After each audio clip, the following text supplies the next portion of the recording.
You can go back and read 1 Corinthians 12, where Paul talks about the spiritual gifts in the church and how there's not one gift that's more valuable or important than another gift. And now in verse 13, he continues on the theme and he's talking about spiritual gifts, and it doesn't matter how important they are or how important you think they are. If you don't have love, it doesn't matter. He says in verse 1, he says, if I could speak all the languages of the earth and of angels, but I didn't love others, I would only be a noisy gong or a clanging cymbal.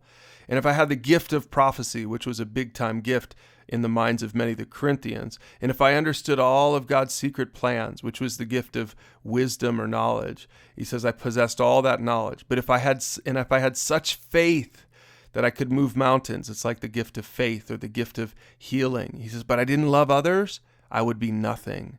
If I gave everything I have to the poor and even sacrificed my body, I could boast about it. But if I didn't love others, I would have gained nothing.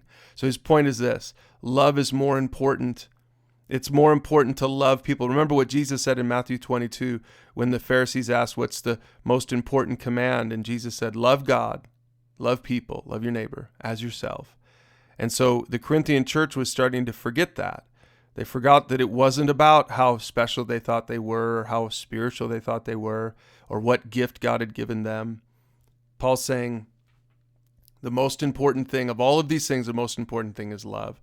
And I don't care how cool you are or how mature you are. If you don't love God and if you don't love others, your neighbor, then who cares? You missed the whole point. Go back to Matthew 22 and read it for yourself. And then in verse 4, this is such a famous passage in Scripture. He describes love. What does this kind of love look like? It's patient and kind. It's not jealous or boastful or proud or rude. It doesn't demand its own way, etc. Go read this for yourself. It's such a powerful, beautiful, poetic description of the kind of love that we should have as followers of Jesus. And then he ends at the very end. He continues to talk about how prophecy and all these other spiritual gifts are useless without love. And he says this in verse 13, short chapter: 3 things will last forever: faith, hope, and love. And the greatest of these is love.